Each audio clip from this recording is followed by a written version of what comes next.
I walked into Riverside Academy on a Tuesday morning in late September, my backpack slung over one shoulder and my heart beating just a little faster than usual. Being the new kid is never easy, especially when you're starting halfway through the semester. My name is Keisha Morgan, and I just transferred from across the state after my mom got a new job. The hallways were already buzzing with students who'd known each other for years, their laughter and inside jokes creating an invisible wall I'd have to find a way through. The cafeteria at lunch was exactly what I expected. Loud, chaotic, and full of established groups sitting at their usual tables. I grabbed a tray with a sandwich and juice, then found an empty spot near the windows. It was quieter there, away from the main flow of traffic. I just wanted to eat in peace and maybe finish some reading before afternoon classes. That peace lasted about 10 minutes. I noticed him before he reached my table, Garrett Stone. Everyone knew who he was.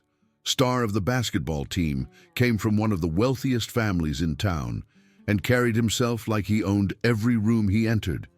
Behind him walked his usual crew. Madison Price, with her phone already out, always ready to capture whatever drama Garrett decided to create. Next to her was Trevor Hayes, all muscle and aggression, the kind of guy who solved problems with his fists. And trailing slightly behind was Ryan Cooper, who seemed less enthusiastic about whatever was about to happen.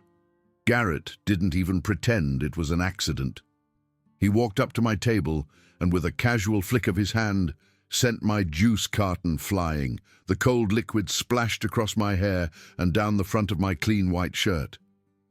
The cafeteria fell silent for a heartbeat, then erupted in laughter. Phones came out. Madison was already recording, her smile sharp and cruel. I sat there for a moment, feeling the cold liquid drip down my neck. Everyone expected me to cry or yell or run away. Instead, I picked up my napkin and slowly wiped my face. My breathing stayed steady. My hands didn't shake. I'd been through worse than this, though no one here knew that yet. I looked directly at Garrett and said quietly but clearly, "Pick up the tray and put it where it belongs." The laughter stopped. Garrett's eyebrows shot up. He turned to his friends with a look of exaggerated disbelief.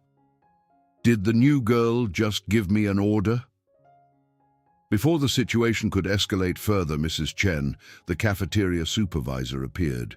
She was a no-nonsense woman in her 50s who'd probably seen every variation of teenage drama imaginable. "Stone, clean that mess up. Now."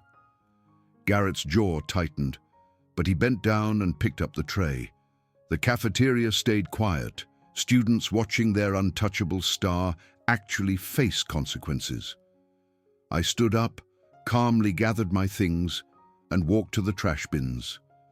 As I passed Madison, I noticed her lower her phone slightly, confusion flickering across her face.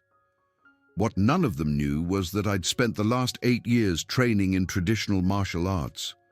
My father had been a master before he passed away 2 years ago, and he'd taught me that real strength wasn't about dominance or intimidation. It was about balance, control, and protecting yourself and others without becoming what you opposed. The calluses on my knuckles weren't from writing essays. They were from hours of practice, from learning to redirect force rather than meet it head-on. By the next day, word had spread. The new girl had talked back to Garrett Stone. Some students looked at me with curiosity now, others with concern, as if I'd just painted a target on my back. They were right to be concerned, but not for the reasons they thought. The confrontation came sooner than expected. After my last class, I headed toward the old equipment building behind the gym to return some supplies for my PE teacher. The hallway leading there was dimly lit and rarely used. Perfect place for an ambush. Madison was waiting, leaning against the wall with that same sharp smile. "Keisha, right? I need to borrow a uniform. Come help me find one in the storage room." Every instinct told me this was a setup, but I also knew running would only delay the inevitable. I followed her inside. The storage room smelled of dust and old leather. Broken equipment lined the walls. The single bulb overhead cast long shadows. Trevor emerged from behind a shelf, rope in his hands. "Let's see how tough you really are." He lunged forward, trying to loop the rope around my wrists, but the moment his hand came close, I shifted my weight, rotating my hips just slightly. My wrist moved in a small circle, and suddenly the rope slid harmlessly past me. Trevor stumbled forward, his own momentum working against him. I stepped aside, and he crashed into a shelf. Old basketballs and equipment came tumbling down, burying him in a cascade of junk. Madison gasped, her phone slipping from her hand and cracking against the concrete floor. I stood there, breathing evenly, my posture relaxed but alert. I hadn't struck anyone, hadn't thrown a single punch. I'd simply moved correctly, and their own force had undone them. Trevor struggled out of the pile of equipment, his face red with humiliation and rage. Madison backed toward the door, her usual confidence shattered. "This isn't over," she hissed, but her voice shook. Ryan had been standing in the doorway the whole time. As Madison and Trevor left, he lingered for a moment. His eyes moved from me to something in the corner of the ceiling. A small security camera.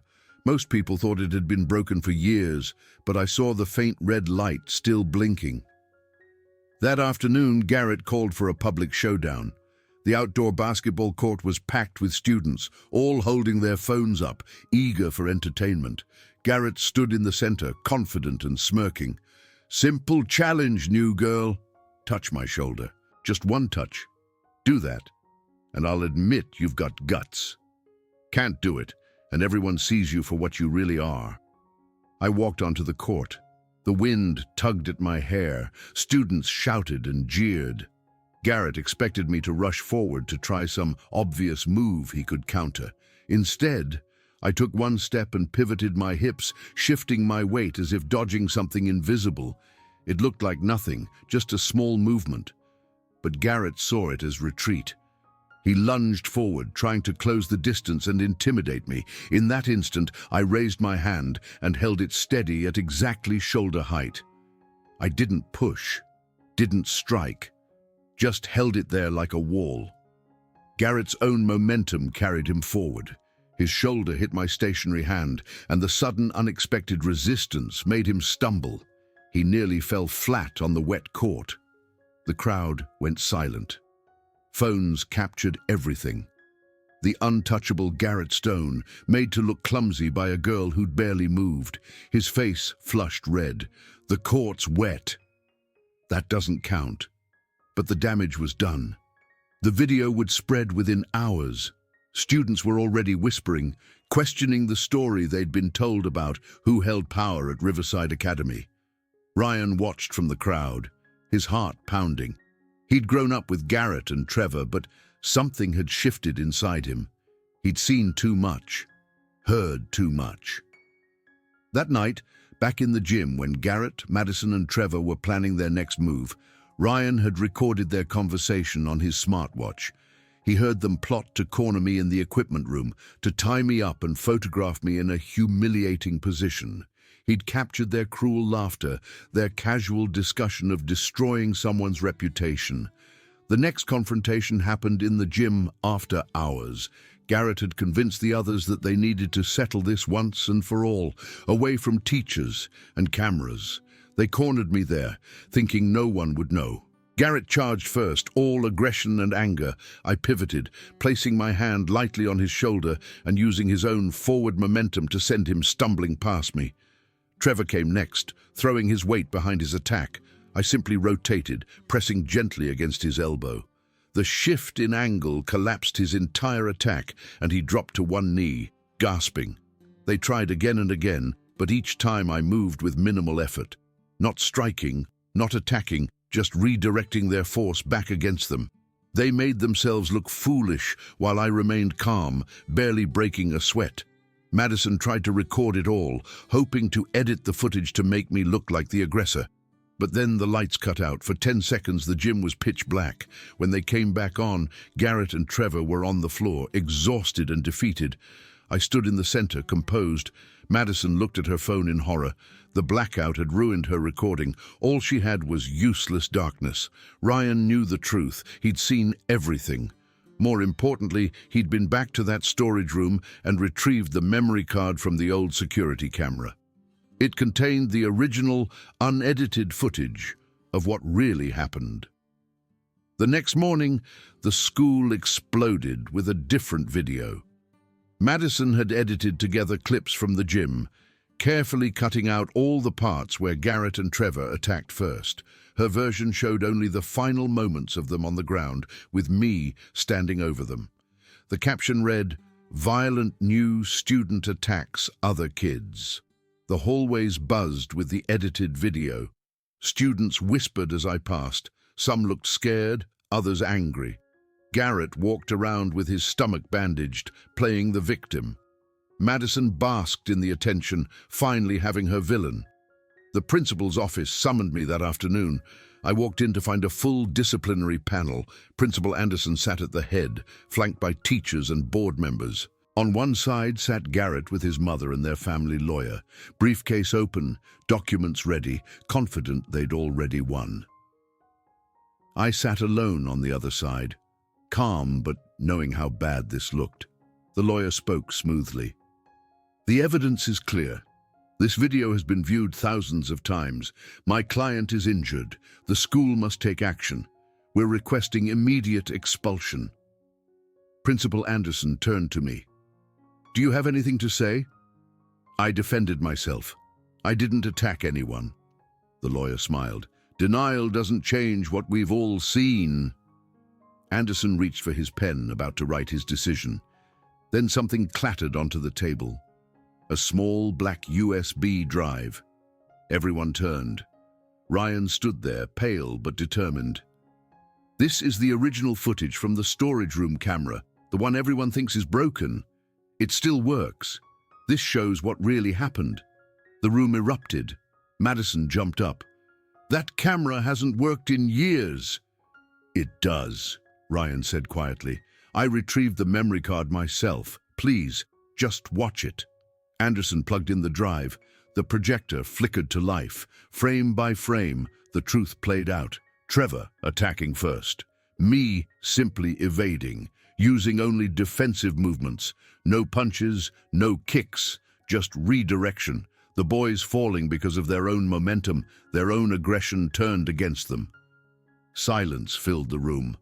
Garrett's face went from confident to crimson. His mother's perfectly composed expression cracked. Madison looked like she might be sick. "There's more," Ryan said, his voice stronger now. He pulled out his phone, playing the audio recording from the gym. Garrett's voice rang clear. "We'll corner her in the equipment room. Tie her up, take pictures, ruin her completely." The lawyer tried to object, but Officer Martinez, the school resource officer, held up her hand. "We've already verified both pieces of evidence. They're authentic, no tampering." Principal Anderson stood, his voice hard. "After reviewing this evidence, I'm recommending that Garrett Stone and Madison Price be expelled. Additionally, I'm forwarding this case to the district attorney's office. What was planned goes beyond bullying. This was conspiracy to commit assault." The room erupted again, but this time with parents nodding in agreement. Garrett shouted about his family's influence, but no one was listening anymore.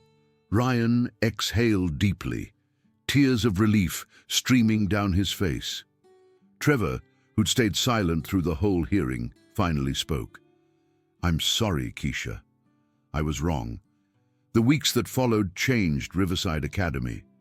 Principal Anderson implemented new anti-bullying protocols, anonymous reporting hotlines, mandatory assemblies, but more than policy changes, something shifted in the culture. Students who'd been silent started speaking up. The unquestioned hierarchy that had allowed people like Garrett to rule through fear began crumbling.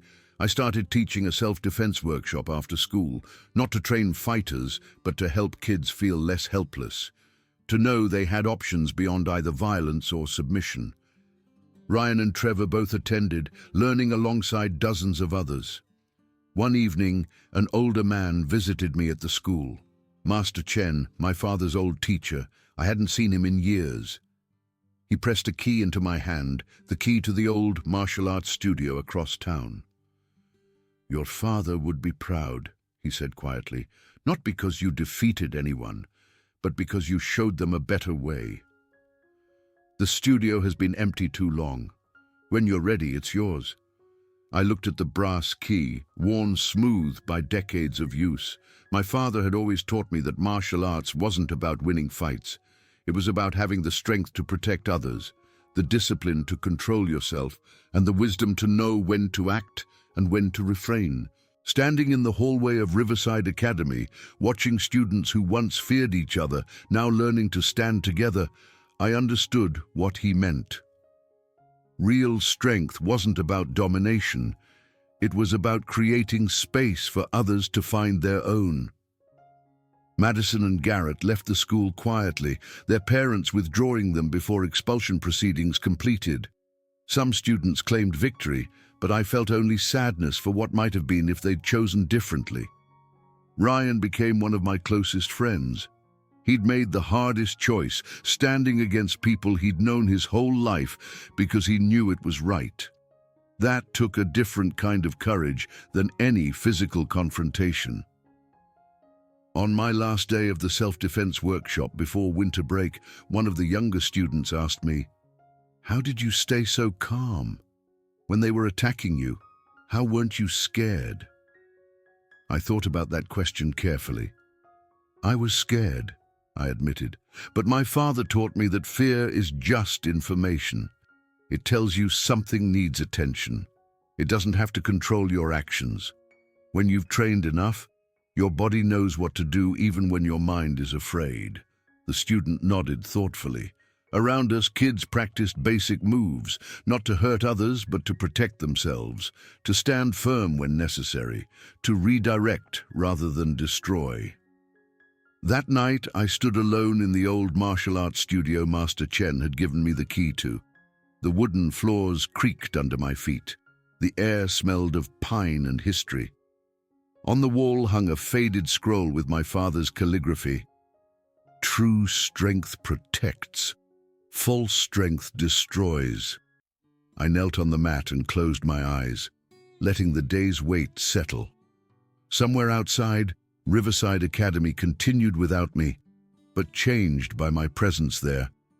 Not because I'd fought anyone, but because I'd shown them something different was possible. The brass key sat heavy in my pocket, a reminder that some doors only open when you're ready to walk through them. I wasn't sure if I'd reopened the studio yet, but knowing it was there, waiting, felt right. As I locked the door behind me and stepped into the cool autumn evening, I thought about all the students at Riverside who were going home to families that would actually listen now, who were opening their phones to messages of support instead of mockery, who were learning that speaking truth, even when it's difficult, could change everything. My time at Riverside Academy had been brief but transformative. Not just for me, but for everyone who'd witnessed what happened when someone refused to play by the old rules. When someone chose defense over offense, truth over convenience, and courage over comfort. The story would continue without me, but I'd planted seeds that would keep growing long after I was gone.